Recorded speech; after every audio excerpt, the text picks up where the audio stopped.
Hello everyone, welcome to Fishin, the podcast where we discuss Modern's most competitive tribe and help the whole community become better Merfolk players. I'm Kody, one of the hosts of the show, as Not Kody Smith on Twitter, and we also have, as always, my buddy Matt, who's coming in from over the airwaves in Texas. How are you doing, Matt? I am doing great. We are actually recording about an hour to 2 hours earlier than normal. So it's interesting because the toddlers are awake. So you might be hearing some screaming or somebody calling for an aria. That's my dog, and my toddler loves her. So enjoy, people. And if you hear the shuffling of like black white cards, that's my daughter Zoe. For some reason, when we did the toddler pickup thing where you place out the basic lands, she picked out Orzhov. So if you hear like the shuffling and like somebody saying, reminding you that the hybrid Orzhov in the reminder text is okay in EDH, like that's my daughter, my 2-year-old. But speaking of which, we do now have a parents of Magic the Gathering players or something like that. Discord. Yeah, Discord. Yeah. So if you want to join the Discord and talk about being a parent and playing Magic at the same time, come on and join us. It's more of a support group than anything else at this point. And you can find Matt on Twitter as @MatthewCotto8. And we actually have a really special guest, don't we, Matt, this week? It's a pretty good one. It's not bad. I'm the reason for the toddlers in the background. No, it's all good. We want to get you out to record your the real podcast. And this JV crap. Yeah, and so that's junior varsity. It's a sports reference, by the way. I mean, you guys have treated me better so far than they do. So, well, we have DJ from Brainstorm Brewery podcast. He's a writer. DJ. He's a writer of finance articles for TCG Player. He, like we said, he's on Brainstorm Brewery, and you're also kind of famous for you got a scholarship to go to college by playing Magic. Can you tell us a little bit about that? Yeah, I kind of forget that's a thing because that was a while ago now. But I didn't get a scholarship for playing Magic. That's an important distinction because I'm not good at this game in any capacity. But I was one of the inaugural recipients of the Gamers Helping Gamers Scholarship, which you might have heard of from, like, if you follow John Finkel on Twitter or Bob Mayer or Kierwin's Game Store or anything like that. But it is a scholarship fund that came around back in 2011 or so. And they got a bunch of donations.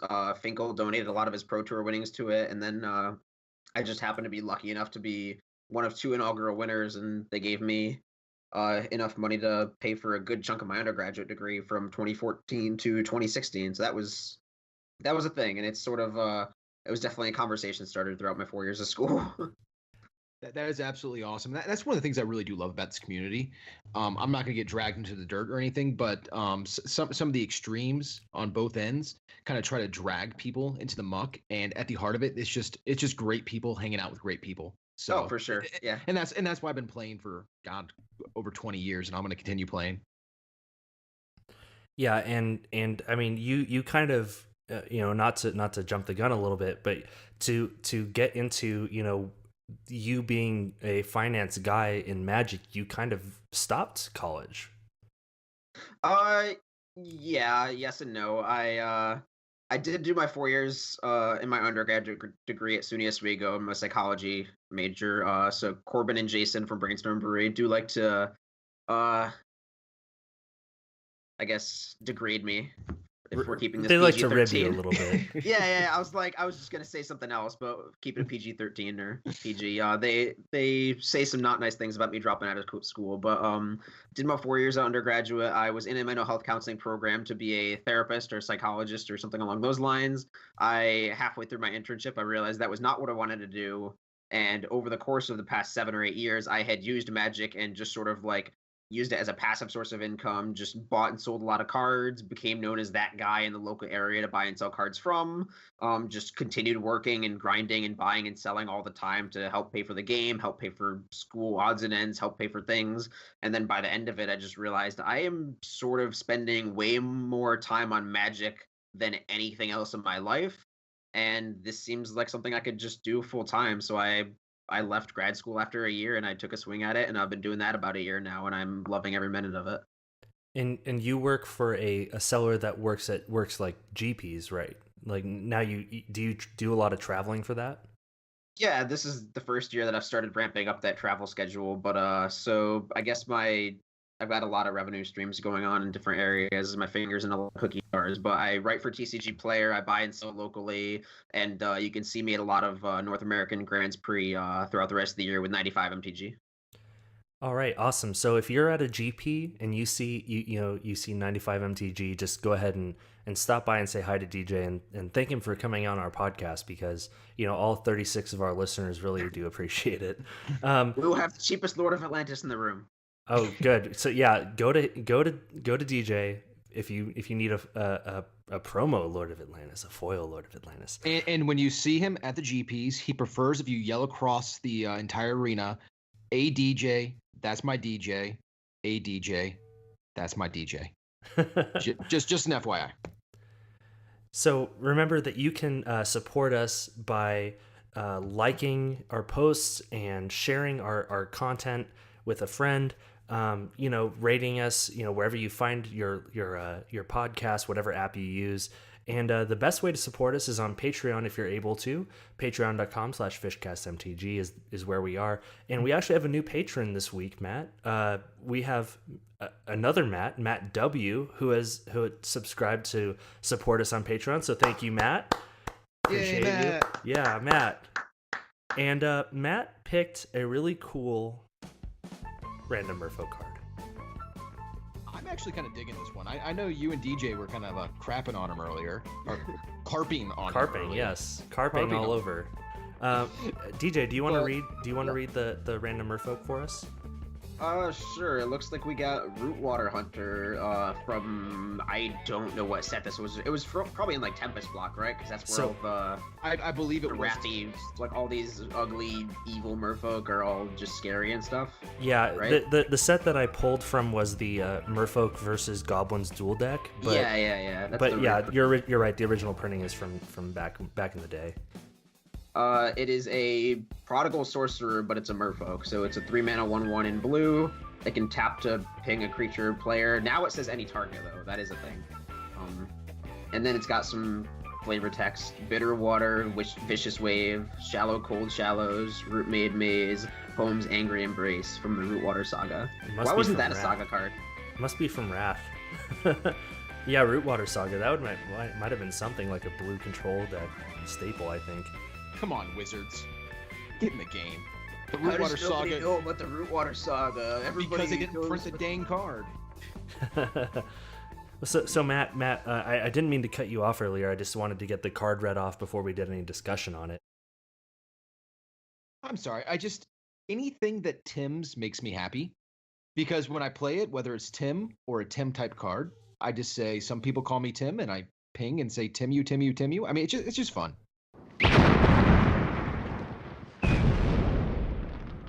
What manner of man are you that can summon up fire without flint or tinder? I am an enchanter.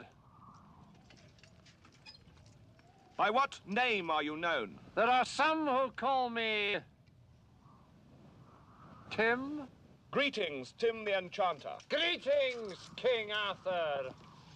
You know my name? I do.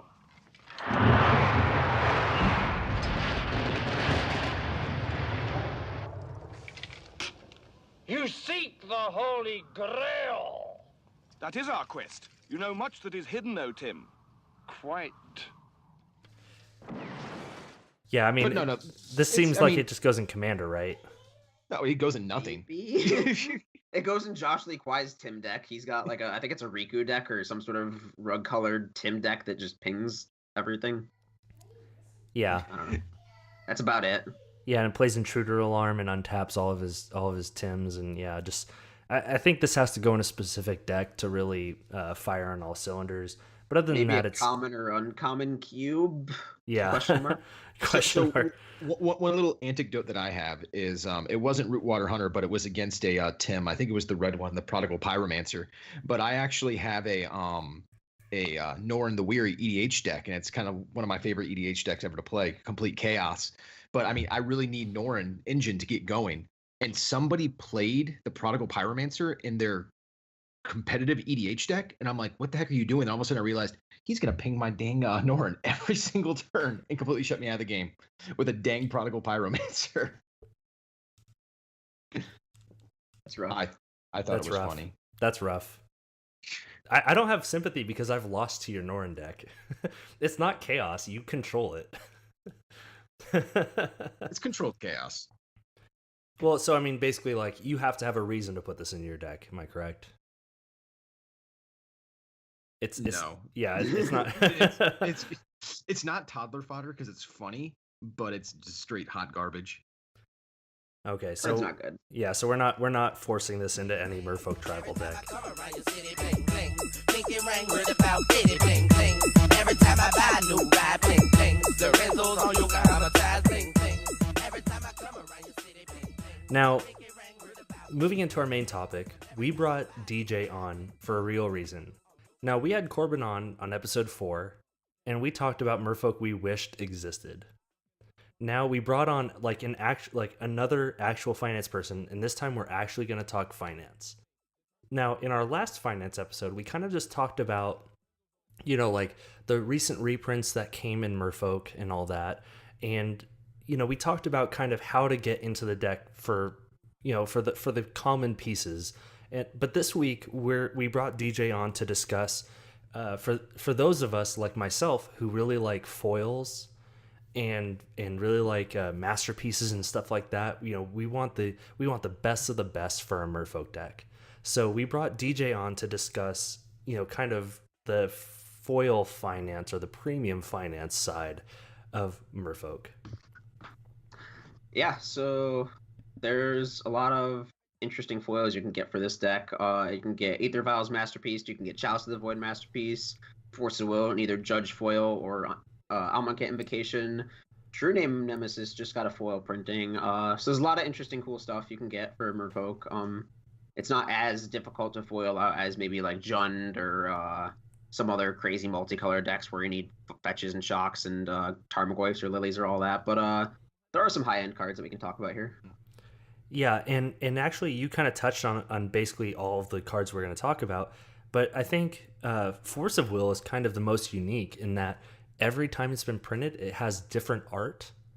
Yes. And there's only 2 times that it's been printed there's only been 1 time that it's been printed where there's like a pack foil and a regular foil. Like, so yes. Every time it's been printed, there's 3 different foils, and it's just like there's such a run of the gamut on that card. Yeah, Force of Will is interesting. Specifically, I think in my experience selling cards, most people prefer the Eternal Masters foil just because it's sort of the homage to the Therese Nielsen art while still retaining the closer to the true art of the card, I guess. Yeah. And the price kind of reflects that. It looks like it's the most expensive currently. And for those of you who want to follow along on our show here, we are using MTG stocks, and this is as of it's Monday, June 4th. So this is that's kind of a date stamp if you want to follow along with our prices. And a lot of this is personal preference as well. But I'm going to agree with DJ on this one. The Eternal Masters art is just amazing. The one that surprised me that wasn't as valuable is actually the Masterpiece. I personally like the Invocations more than others, but they've still spiked quite a bit. But I just don't think the art's really hitting for me on this one. So, yeah, I mean, it's just absolutely gorgeous. And as Kody said, the price is actually showing it. I believe the high is $392.50 as compared to the Masterpiece, which is $251.49. Yeah. So before we go really in depth on like the difference between like the Masterpiece and like the regular pack foils, I mean, DJ, you can talk to us about just kind of in general what the difference between regular finance and the finance of foils is. Is that correct? I sort of had a different tangent in mind, if you'll let me roll with it. But go for it. Yeah, so a lot of the time when I talk about finance in terms of buying and selling cards, I mean, some of us, for lack of a better term, enjoy playing the game through the lens of a stock market. Some of us buy cards with no intention of playing them, but just sort of on a hunch of, I'll buy this, maybe it'll go up later, even if it's not going in a commander deck or a legacy deck. Some of us are a little more detached from the playing side of the game than others, but it's still just a way to play the game on a different level. And then some people I give advice to about buying cards to play with. And that's, I think, sort of the more popular approach is when is the cheapest time to buy this card? Because that's what all of us want to know is what is the absolute bottom of the price graph that I can get this card before it starts going up? Because I want to get Masterpiece Aether Vials, for example, but I don't want to pay $170 for them. I want to wait until they're bottoming it out right at 140 and then go up. And so I think the little thing I'm about to talk about helps people sort of visualize and understand the value they're paying versus the amount of value they're getting from playing the card. So I think pre-releases are a great example of this, where everybody always wonders, well, should I pre-order this card? Is it going to go up? So let's say that there's this Merfolk, for example, and it's in the next set, and it's like pre-ordering for $10.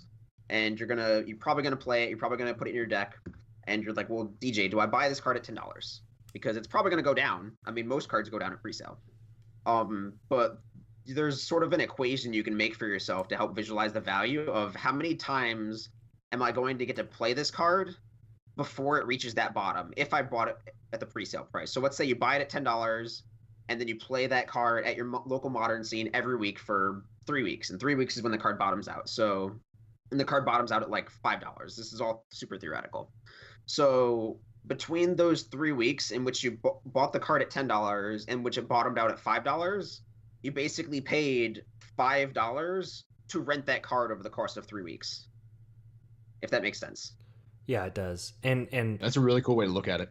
Yeah, and so it seems like a lot of people that that listen to this are kind of that second audience. So please continue. We're really interested in this topic. For sure. So let's go back to Masterpiece Aether Vial as sort of a more complex example of right now it's at $170. And obviously everybody wants to get that best price point, that sweet, yes, I bought this at the low, but I mean, everybody missed the boat on that. The card bottomed out at like 80 or something like that, but forever ago. But so if you buy the card now at 170, you pick up your play set for what is that, 680, something like that. Yeah, geez. Oh. So you buy your play set for $680, and let's say that, just random prediction, the price bottoms out at like 140, 135, like 5 or 6 months down the road. Now, theoretically, if you wait those 5 or 6 months, you do save like 130, 140 bucks in your play set. But over the course of those 5 or 6 months, what is the value of you having those cards? What is the value of you getting to play with them every week, taking them to a GP? Looking at them is a value too. Like just having them in your hands over the course of that time span. So you paid that amount of money. Yes, you didn't get in at the bottom. You didn't get in at the very, very low, and maybe you might have a little bit of buyer's regret for that. But there's still a there's still a tangible value to be had by just having that card in your hand over the course of that time.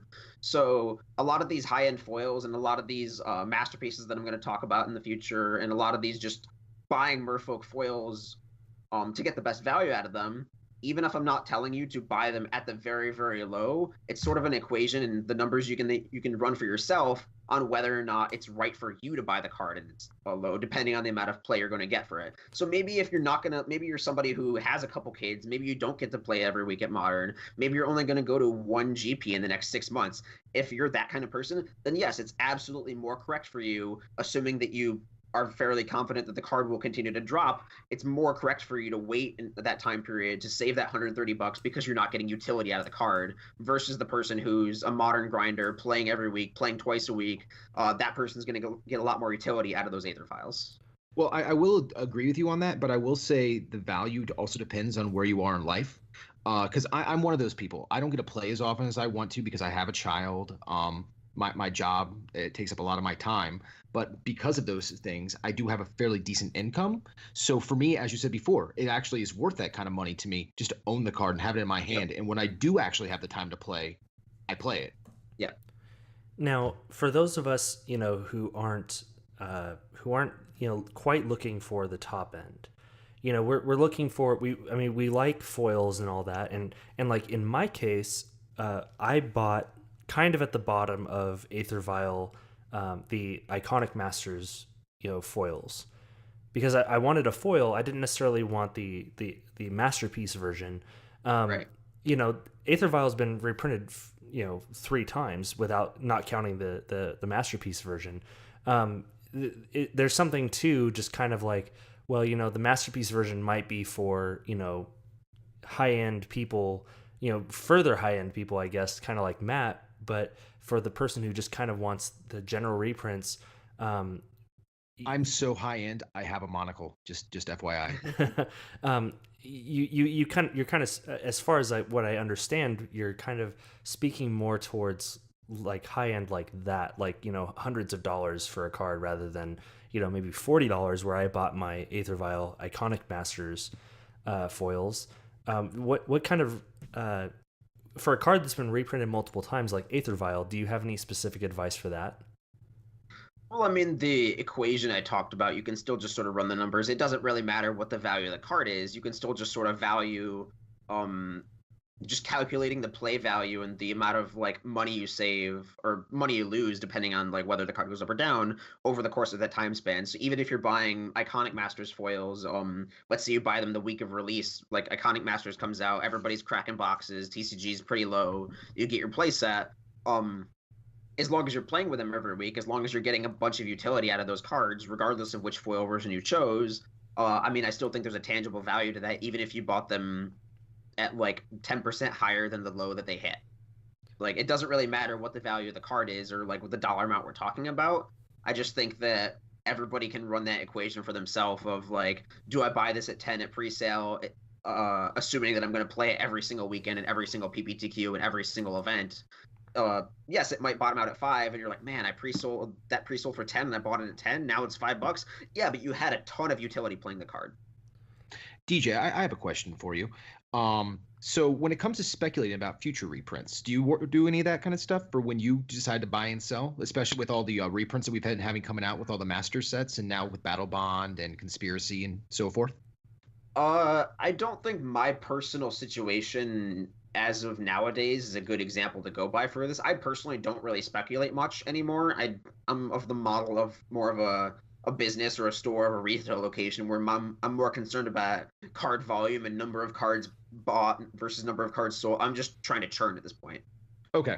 I'm less of the player speculator where I like buy a certain card and hope it goes up then sell it. There's like probably a dozen or so pet cards that I currently hold on to in a spec box where I just believe it's underpriced or I think that it'll have a lot of more future utility going down the road when Wizards prints a new card that'll go with it.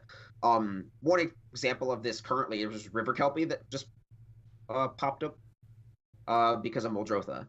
So River Kelpie is a Shadowmoor rare. It's a 5-mana 3/3 with Persist. And it says whenever any player casts a spell from a graveyard or any permanent enters the battlefield from a graveyard, you draw a card. So the card's super powerful for Commander. It just never really had a home. I played it in Marches of the Black Rose a lot. It was like 50 cents to $1, and every time I got one in a collection or every time I saw a decent sale on Star City, I would just scoop several of them up. And then recently it jumped to like $8 because of Muldrotha, so I was really happy there. But the number of cards that I just currently hold on to and refuse to sell at the retail price is very, very, very low. Right now, I'm just sort of a model where I'm literally a store and I'm literally just trying to sell as many cards as possible, using that capital to buy more cards, rinse and repeat over and over. But there's like, again, like I said, probably a dozen or so cards that I just hold on to. Like Restore Balance is a pet card of mine. I really want to see that deck do well in Modern. I really think that Wizards is just one card away from... Like, they gave us As for Toll, that's a little closer, but, like, one more card, and we're like, oop, Restore Balance is $15 now, I'm selling out.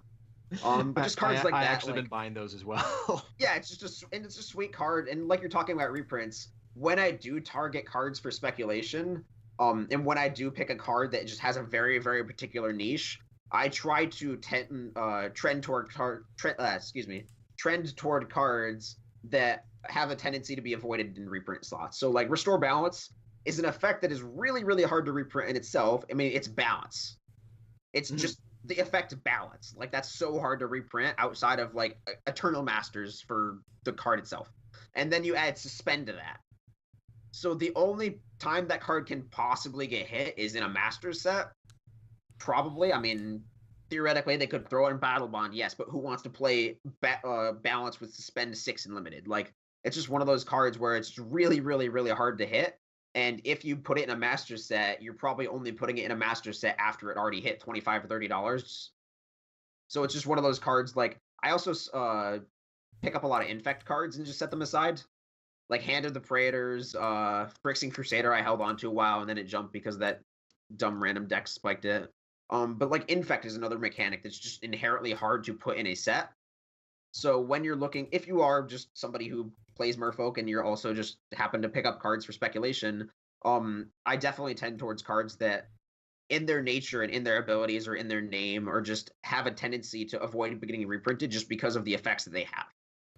So one thing I do want to hit on that you kind of touched on a little bit with Aether Vial being obviously, we kind of briefly discussed the masterpiece price, being at around 170 now. Masterpieces are kind of a relatively new convention of Wizards, and obviously they've since starting the masterpieces, they've kind of shied away from it a little bit, and they've said they're not going to do it every set. But what do masterpieces do to the price of even just regular rares, but also foils, like pack foils from a set? Yeah, for sure. So masterpieces, as a whole, just their existence, it doesn't really matter what card you choose to print as a masterpiece, but the existence of the super hyper special mythic rarity as a whole will decrease the value of the other singles in the box, just by nature of the set.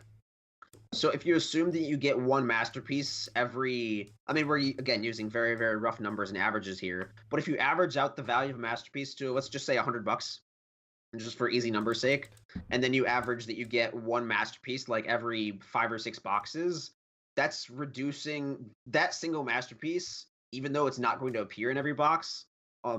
If you on average get one per case, that masterpiece is going to reduce the it's going to take up like $20 per value of the box, if that makes sense. Okay. Like that masterpiece is going to take up $100 worth out of that case on average. And assuming we're opening like hundreds and hundreds of cases. And that doesn't matter what rarity that card was. So I know that they've done fetch lands and they've done artifacts like in the Masterpiece series, right. And they've also done instant sorceries in the Invocations. It doesn't matter what rarity that card was originally printed at. It's just because it's a masterpiece. Right, and I mean, to a degree, it does matter what the masterpiece is. I mean, you can't have a masterpiece set and have all of the cards be Black Vice on power level. Then nobody wants them. Then all the masterpieces are garbage. Then that doesn't depress the value of the box. But like with something like Battle for Zendikar, where you only have 5 duds in a set of 25 fetches and shocks, the average value of the masterpiece will be relatively high. And again, we see that depresses the value of this other singles in the set because a booster box, as it works as an unlimited print run product, can only hold a certain amount of value. If the average expected value of a booster box is like $120 TCG low, and you can buy booster boxes for $70, $80 as a retailer, then you have no reason to just buy boxes and open product and then sell those singles versus selling the booster box as a whole for $70 or $90 or $100. Like, you're just leaving money on the table at that point. So as a retailer, you're going to buy more booster boxes, you're going to crack them, you're going to get more value out of that, and then that just sort of tilts the pendulum in the opposite direction naturally by adding more supply to the market. Now there's more supply, now prices drop. So, and then that continues, and now prices drop until it equalizes. So you're always going to have a booster box expected value be somewhere around a little bit less than the cost of the box itself. That's just how averages work. I mean, assuming that the set isn't just hot garbage like Rivals of Ixalan or whatever. Battle for Zendikar. Yeah, I mean, Battle for Zendikar, that's why something like Gideon was able to hold such a strong price point, because it was the one card in the set that just wasn't awful. It also comes down to just kind of pimping out your deck, and when you sit across from somebody, mine looks nicer than yours. I think a good example of this is actually Days. The Masterpiece Days is about $100, $115 right now. But yeah. I mean, it was printed at Common once upon a time, and you can get foils, the Eternal Masters versions, for like $10. So really, you're paying the premium to have something that's just beautiful and to kind of show off a little bit. You're peacocking. Well, to a degree, there's also just the value of, like, the reason people pay this much for these cards isn't just because they're gorgeous, it's because there's an expected resale value later. Sure, people absolutely. Pay these numbers because like if Magic cards depreciated like cars, nobody would buy the foils. Oh, absolutely. So if you can't buy you can't invest in $115 days, and if you're aware of the fact like, oh, this is going to be worth $70 in 4 years, no matter what happens. So like people will buy that days thinking this is a safe investment. If I hate the deck 3 years down the road, I will get around the price I paid for the most Yeah, part. and just being masterpieces. Uh, and Matt and I have actually discussed masterpieces a lot on and off the podcast. And I've invested a little bit into masterpieces. I've actually bought masterpieces and expeditions from you, DJ. Uh, but I guess I'm your target consumer. So you're saying that if you want to buy masterpieces, buy them from DJ. Yeah, DJ. Right? DJ actually Yes, has great exactly. sales on Twitter. Hashtag Car Garden. Hashtag shameless plug. Yeah, hashtag sandwich plug. But you know, one of the things that oh gosh, I lost my train of thought. Well, while you get your thought back, I do have a question then on the masterpiece frame. So we saw the masterpieces were probably grossly undervalued there for about a year, maybe a little more. But then we had these buyouts and these huge spikes. Do you see masterpieces kind of plateauing out for a year, 2 years, 3 years, or do you think they're going to start gradually going up, or do you see? I don't see them going down, but I mean, is that a possibility, or what's your thought on them? I think most of them have plateaued for at least the medium term, being like a year and a half or so. It's really hard to predict going that far out, just because we don't know if certain cards will get an additional foils treatment. Like we could see more foils of like Sword of Peace and Famine or Sword of War and Peace or whatever. We could just see random that could get thrown in another master set. There's another foil version of that. So there are factors to consider, but for the most part, I think most masterpieces have plateaued. Although I do think there's a few more. I think there's a few of those specifically from Kaladesh block that have a room to grow. Like I think Soul Ring could hit 500, and like Soul Ring is the main one that I think could hit 500, and people would still pay 500 for it just because it's Soul Ring. Yeah. Sure. So I where I was beating around the bush. So it's probably safe now to get into masterpieces without feeling that you're going to be buying into the spike that was what I guess 2-3 months ago. Yeah, for sure. And I mean that all this just goes back to that little rant I went on earlier. Like I think you can feel safe buying into Aether Vial at 170 because as long as you are getting that utility out of it and as long as you are getting that play value out of it, I think you'll feel safe like 6 months, 8 months down the road, even if it dips a little bit to like 150. You're like, oh, that sucks. I could have bought in at 150, but you got 8 months play value out of it. Absolutely. So I think Vial is safe to buy in. I think Chalice is pretty safe to buy in right now at 200. Yeah, like foils in general are, unless the market is moving at a drastic rate, like obviously with those buyouts and everything like that, but I don't think you should feel bad about buying into Iconic Masters Vials right now because the market's not going to swing super hard on those. I don't think you should feel bad about buying into Masters 25 chalices or Mirrodin chalices or just whatever your preference is for foils. Like, as long as you're getting that utility out of it, I wouldn't feel bad about buying them. Well, and also it's not like the regular cards where if they do get the reprint, the foil's not going to see a huge plummet like some do. Usually the foil retains some of its value no matter how much is reprinted. Yeah, for sure. Yeah, and so we just kind of wanted to go over a few of the. I mean, we have obviously discussed Aether Vial at quite a length here, but we do want to kind of go over, what's the cheapest that you could get into foils of kind of the higher end Merfolk cards. And honestly, most of them aren't Merfolk cards. Like they're just cards that are played in the Merfolk deck.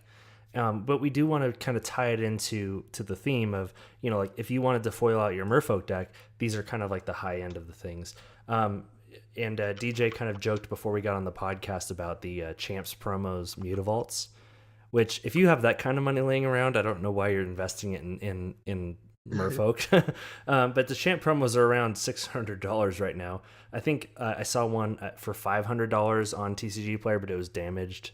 It's one of those gross. things. So obviously, for the high end sort of thing, I mean, we have Grand Prix promos kind of peaking out at around, it looks like $22 here on MTG stocks. But I mean, For the Mutavault or? yeah, sorry, that's not the promo Mutavault. For the promo Mutavault, it's around $13.49. It's the current GP promo. So I mean, DJ, you kind of discussed that it had a little bit of room to depress a little bit more than it is. Yeah, Mutavault's definitely going to keep going down just because it is the GP promo all the way until November of this year. So we have 4 or 5 months left of just more and more mutavaults getting thrown at people I mean, like, Vegas is coming up. Think about how many mutavaults are getting dropped into the supply there. So like Mutavault is a card that, I mean, we have it in the display case right now for like 9 or 10 at 95 MTG. And by the end of the year, it'll probably be like a $6 or $7 card. It's Mutavault, so it can't like bottom out. It can't go to $1 or $2, but like Mutavault's just gonna continually slide down. So again, if you already have Mutavaults and you're not in a rush to get foils, let's say you have M14s or Morning Tides and you're just comfortable having the foils, that's something that you can just wait until November and twiddle your thumbs. Then once the supply has hit saturation, you're like, oh, I'll just pick up my $24 playset of GP promo Mutavaults now and sell out of my M14s. Yeah, and for a player like me, like I don't play Mutavault at all in any of my decks, but if it drops to that price, I'll probably just pick up a playset just because the price point's so good. Yeah. And it kind of goes in a lot of decks in Modern, in Legacy. You know, it's one of those things that it's kind of one of the better man lands. So even if you're not, like Matt said, like you're not playing him, you just kind of you pick him up at that low price because that's the absolute bottom, and they're never going to be that cheap. Why not? It's just something else to have in your arsenal, in your binder. Like theoretically, the metagame changes. Theoretically, you start playing Mutavault again. Maybe the top decks start playing 4 of Mutavaults, and you're like, well, I'm glad I have these, and I'm glad I picked them up at the price I did. Yeah.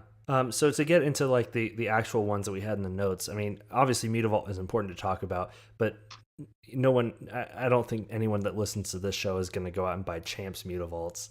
Unless you're Corbin Hostler and you already have them, you know. Even Corbin paid like $500 or $600 a piece for them. I think he shelled out. Yeah, well, that's his MO is shelling out, so we're okay with it. If Mr. Merfolk's not playing those cards, then we're doing something wrong here. Yeah. Well, I mean, I have a Merfolk podcast and I'm not playing them, so it's kind of Corbin's Mr. Merfolk. Yeah, I'm Squire Merfolk. You're Squire Merfolk. Something small fish in a big pond. Yeah, something like that. So next up is Aether Vial. And obviously we had a fairly recent reprint in Iconic Masters at around $41, and I looked at TCG Player, and that's kind of what I see kind of running around on TCG Player. And as you said, DJ, Aether Vial masterpieces are around $170. So that's kind of what you're looking at. I don't see any. I think that's the cheapest that you're going to get a foil Aether Vial is $41, $40 a piece. Yeah, probably. I mean, you can probably like another thing with buying high end stuff like that is you can go through Facebook groups and like Twitter sales and like people like me, but also other people similar to who do what I do on Facebook and Twitter who will just sell you cards at the cost that we would get them by selling them on TCG minus the fees and shipping. So like you could go on TCG and buy the cheapest Aether Vial at like 170 or whatever, but if you go on Twitter or Facebook's sick deals or whatever, and you just say, hey, I'm looking for masterpiece Aether Vials at 155, somebody will probably hook you up. Yeah. And like I said, I've even bought masterpieces from you, at a slightly reduced price. And it's kind of helped us both out where, you got what you would have gotten anyway. And yep. I get what I would have gotten at a slightly cheaper deal. So make sure to follow Rose of Thorns on Twitter. We're going to hit you up later for that information, but make sure to follow him because he does have pretty great sales. I'm not shilling. That's just the truth. I feel like I kind of robbed you. And don't be a jerk and give him like some really crappy offer. Pay the man. I feel like I robbed you. I think I got my Sword of Feast and Famine for like around $75, and then it spiked like right after I bought it from you. And I was kind of like, I hope he doesn't just like pull back on that. But so next up is a Chalice of the Void, which I mean we just had another recent reprint, but I mean that reprint only reduced... And we also had a whole episode devoted to this. If you want to listen to episode 22, 21, we're on episode 22. 21. I don't keep track. Yeah, I know you're the Corbin of this episode. You don't keep track of the episodes. It's fine. I keep track of the episodes. Our episode on Chalice of the Void was episode 21, and so we recently had a reprint, and honestly, it doesn't look like this reprint really depressed Chalice of the Void a whole lot. No, I mean, being mythic had a lot to do with that, and it's just one of those cards. I mean, we can talk about the Tarmogoyf Tarmogoyf effect for a little bit. Yeah, definitely. The best example of this was in Modern Masters 2013 when Tarmogoyf got its first reprint. I mean, prior to this in 2013, Goyf was a $140, $150 card, and everybody was super excited to see Goyf getting reprinted because it was finally going to go below 100, right? I mean, it had to. But the biggest issue was that Goyf's price didn't go down. And a lot of people were confused about that because even though it got reprinted, there was the big Vegas GP, everything was huge, Modern Masters was huge, but Goyf didn't go down. And one of the biggest reasons for that is people would open up a pack that has a Goyf in it, and they didn't say, "Oh, I'm going to sell this Goyf now." They thought, "Okay, now I need 3 more." So I think that effect is similar with Chalice of the Void, where people open up a Chalice or people get these high-end cards for the first time, and their first immediate thought is, okay, now I can build that Merfolk deck, or now I can build this deck that has 4 Chalice in it. And so Modern Masters, it does increase in Master sets in general. They do increase supply, but you need to remember that they also increase demand. And so depending on the print run, depending on how much the product is opened, etc., Master sets can also just not affect prices as much as you'd expect them to on the higher end 4 of staples. Like, obviously, casual stuff like Vigor is going to get destroyed in Battle Bond. Obviously, stuff like Prosh is going to get destroyed, or like Animar is going to get destroyed. Kale is going to get destroyed. But those competitive 4 of staples like Ensnaring Bridge, Chalice of the Void, Liliana the Veil, Snapcaster Mage, Cavern of Souls, those reprints add demand to the card as well. Well, and then you got a player like me who I have my set of Chalice of the Voids. Then I see it get reprinted. I'm like, ooh, now I can get my second play set. Now I don't have to move my cards back and forth between 2 different decks. So yeah. So that's. But I mean, so right now we're looking at around 50 for non-foils, and we're looking at around 80 for foils, if that's kind of what you're looking for. And masterpieces are currently sitting around 200 a piece for masterpiece Chalice of the Voids. Yeah, I mean, all these are fine buy-ins. There's a few cards on this list, and none of them are really like vastly incorrect or you have to buy them now kind of thing. They're all like relatively stable cards, going forward in the near future. And sorry, go ahead, Matt. I was going to jump ahead a little bit because the one of the next cards on the list. I hope we're talking about the same card. Is actually one of my favorite things. It's the 7th edition Lord of Atlantis. Oh, never mind. We're not thinking the same thing. Oh, sorry. But I love 7th edition art, and the foils are just absolutely gorgeous. So what do you think about that in general? We can use your Lord of Atlantis as an example, but I know there's a lot of 7th edition cards like that. I mean, if those cards in particular, my first recommendation is to just always find a near mint copy and never settle for anything less, because the number of near mint copies that are out there of 7th edition foils are scarce just beyond belief. Like, it's impossible to find just genuinely near mint cards. Most of them are LP. You find a lot of MP, HP, just beat up 7th foils. Shell out for the near mint one because it will appreciate far better, and you'll have a much better time selling it later on if you do choose to get out of the card. So the first thing is you'll find basically none on TCG Player. If I go on TCG right now, I'm going to guess that there's basically no 7th edition Lord of Atlantis foil. The last time I checked, believe me, and I checked, there was I think one that was like damaged at 80. I think. Yeah. I mean, they're just impossible to find. The market price isn't going to be correct because the market price is based off of recent sales, and these do not sell frequently. So yeah, we have, I'm looking at the foil 7th editions right now. There's a bunch of damaged ones at between 40 and 50. MP is 65 to 75, and then LP is 75. So there are no near mint copies. So if you are genuinely in the market for 7th edition foil cards, you're going to want to shell out for near mint ones. You're going to want to be patient. You're going to want to hunt down at a GP or like talk to some Facebook high-end sellers, or just like spread your network as far as you can.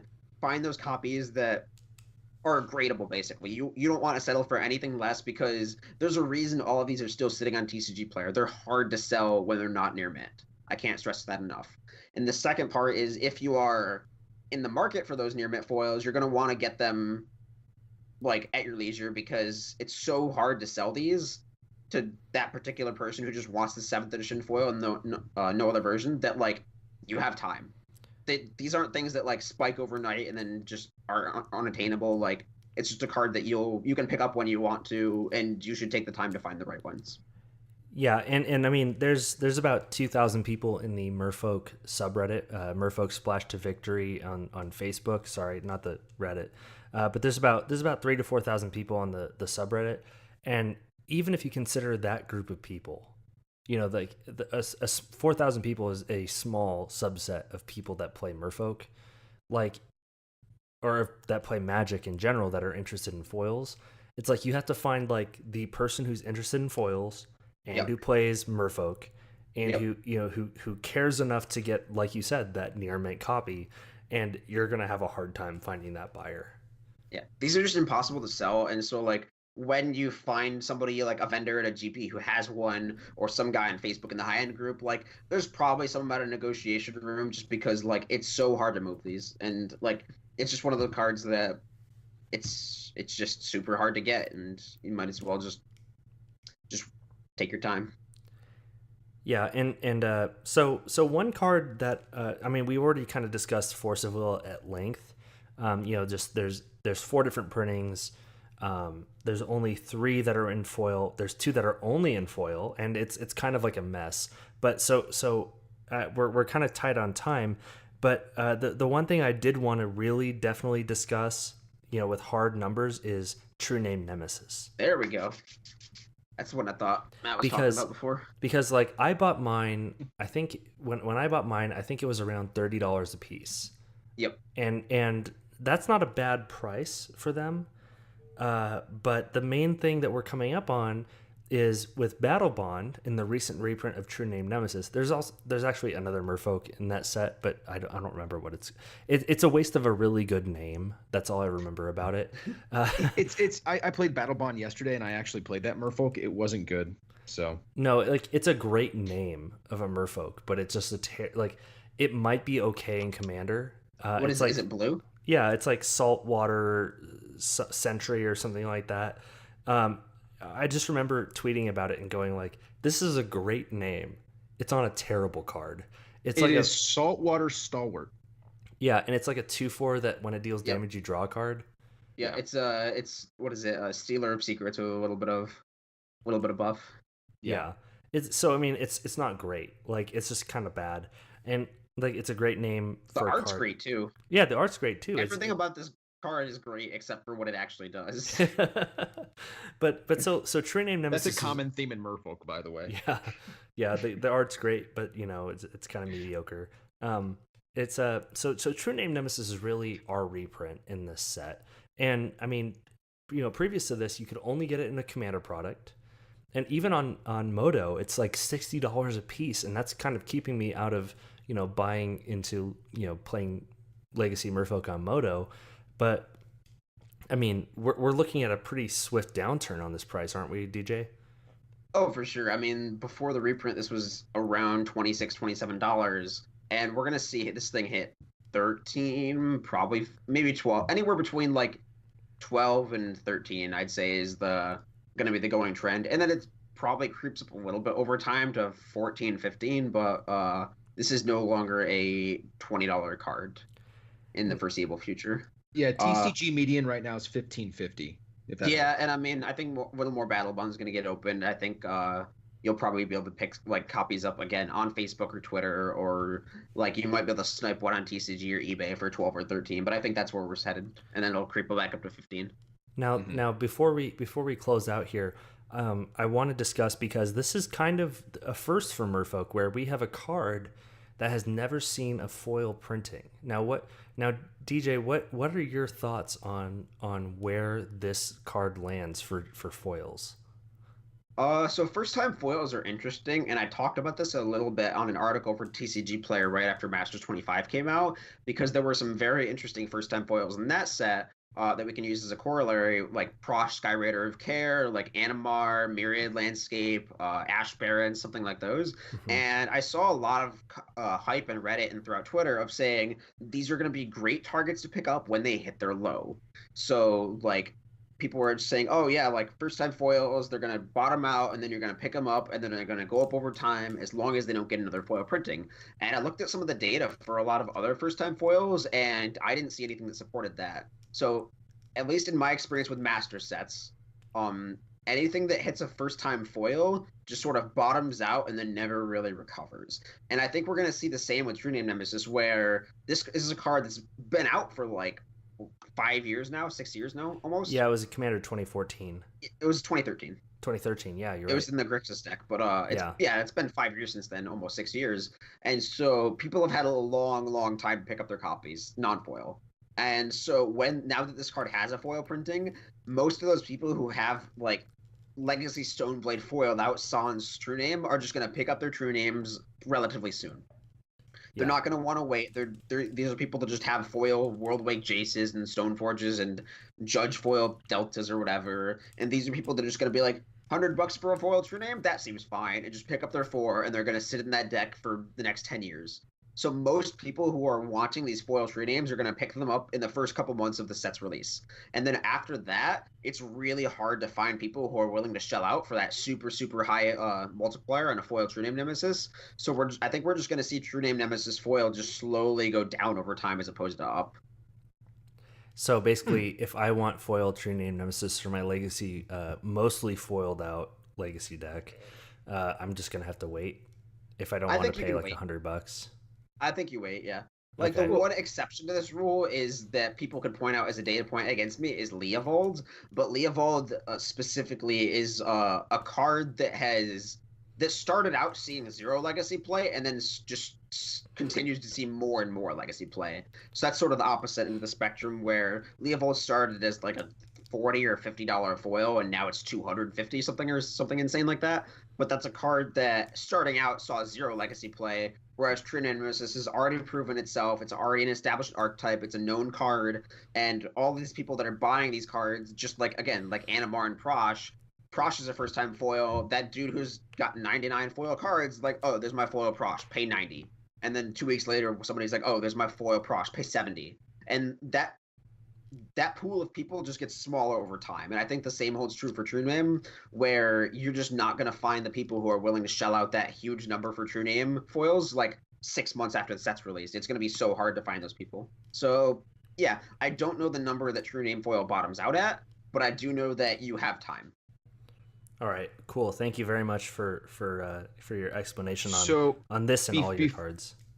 Before we end, though, I do have one more thing, and we can hit it really quickly.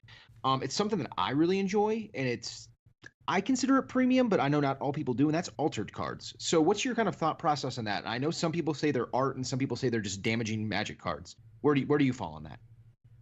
I mean, I think a lot of that, the answer to that question is open to interpretation depending on the quality of the altar.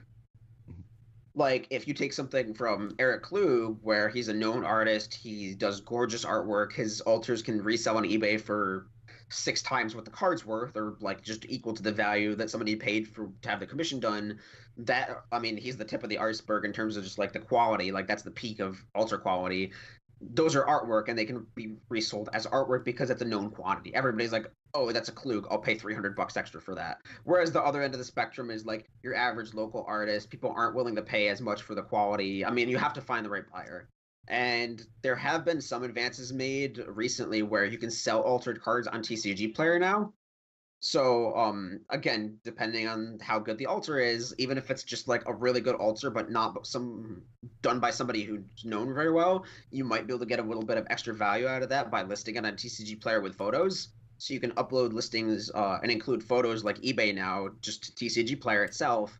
And you can just say, you can add a description, say, hey, this was altered. It looks like this condition on the front and back. Here's where the artist did their job. Here's where their signature is, etc. And I'm asking like a 2 or 3x premium on the card. Like, I've got a set of altered True Names here. I want $40 instead of 20, and you might be able to find a buyer for that. But in general, I'd say as somebody who buys and sells cards at GPs, like at a high volume, I personally really don't want them unless they're really, really high quality and really great artwork. Okay, right, cool. and that's kind of what my thought process was as well. Is that if you're going to buy an altar, you're buying it for yourself. You're not buying it for the resale. Yeah, and again, unless you get a really good price. Like, we've had a couple of things come through. I've seen a couple of things go in and out of booths where the vendor paid like basically the equivalent price they would have paid for a non-altered copy. So they didn't consider it damaged. The altar didn't reduce the value of the card, but they paid just the retail or the the amount they would have paid for, it was a set of lion's eye diamonds. This is the most recent example I can think of, where the set was altered to be like different seasons, and the person was like holding a gem or whatever in the art.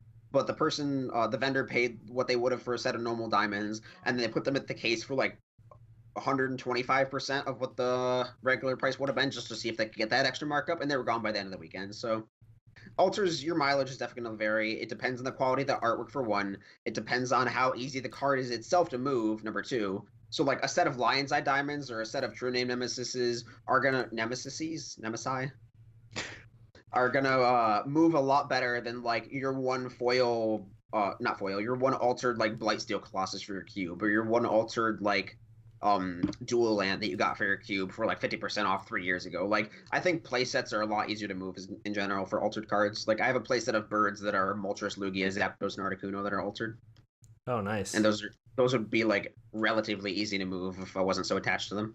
Yeah, no, I mean, obviously part of it is the AP or the IP that it's attached to, but you're right. Like, it's something that's kind of personal, and you got them because they meant something to you, but you're likely not to move them. For sure. All right, well, DJ, thank you so much for coming on this podcast and discussing foils and masterpieces and all that fun stuff with us. Where can we find you on the internet? Yeah, where can we buy cards from you on there? Well, my TCG Player store itself is called Card Garden, CARDGARDEN, no spaces. And you can actually direct link to my store, my TCG Player store, via thecardgarden.com. And then my Twitter account is Rose of Thorns. I mostly tweet about Magic, finance, and just general Magic opinions and cube stuff, commander stuff. I don't really play Modern or Standard anymore, but yeah, my Twitter account's Rose of Thorns. My articles come out on TCG Player every Tuesday. I write a general finance column, so it's not exactly like going super hard deep into the most complex aspects of finance. It's mostly just focused on how to manage your collection and how to make sure you buy cards at the right price. Just finance focused for a player is the best way I can describe it, whereas it's more focused on just helping you save money as opposed to helping you make millions of dollars. All right, cool. Thank you again very much for coming on this episode and talking with us. Remember, you can reach out and talk to us on Twitter. Twitter, Instagram, and Facebook is @FishcastMTG. Personally, I'm on Twitter as @NotCodySmith. And Matt, where can we find you? I'm at Matthew Caudill 8. As always, you're always at Matthew Caudill 8. We're gonna always we'll field all your long form questions or anything you want to discuss with us at fishcastmtg@gmail.com. Our cover art was made by Tessa and Hunter Pruitt. And if you like what we're doing here, please rate and subscribe in the Apple/Google Play podcast apps or whatever podcast app you use, Stitcher, iHeartRadio, wherever you find us, as well as potentially supporting us on patreon.com/fishcastmtg. Like Matt W. did, we appreciate every dollar that you help us put into the show. It honestly goes back into the show, and we hope that money kind of, it shows that we're doing good stuff with it. Thank you very much for your time, and thank you again, DJ, for coming on the show. We really do appreciate you coming on. Yeah, no problem. Thank you. One more thing. I did almost forget that you can find me on Brainstorm Brewery, which I'm about to record in about an hour. It is another finance-focused podcast with Jason Alt and Corbin Hostler. We don't entirely talk about finance. We also just be mean to each other, so that's cool. Yeah, I was going to say, if you're not listening to Brainstorm Brewery, you're doing something wrong. It is one of the better podcasts out there in Magic. It's probably the second best after ours. So, I was going to say you are actually a guest on our show, but on that show you're guest emeritus. Like you're never not the guest.